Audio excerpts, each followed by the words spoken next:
আশ্বিনের শারদ প্রাতে ধরণীর বহিরাকাশে শারদিয়ার শুভ আগমন বার্তা দিকে দিগন্তে উদ্ভাসিত।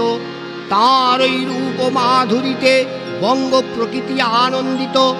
জল স্থল আকাশ বাতাস সর্বত্রই শরৎ লক্ষ্মী অনির্বচনীয় মধুক্ষরা শোভা। সঙ্গে সঙ্গে মাতৃবন্দনায় বরণে বিশ্ব প্রকৃতি নবসাজে সেজে উঠেছে।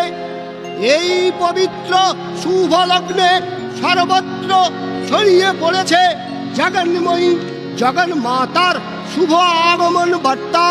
হে দেবী, তুমি জগতের সংসার বন্ধন এবং মুক্তির হেতু। তুমি দেবতাদের মিলিত শক্তিরূপা এবং দেবতাদের কার্য সিদ্ধি করার জন্য তোমার আবির্ভাব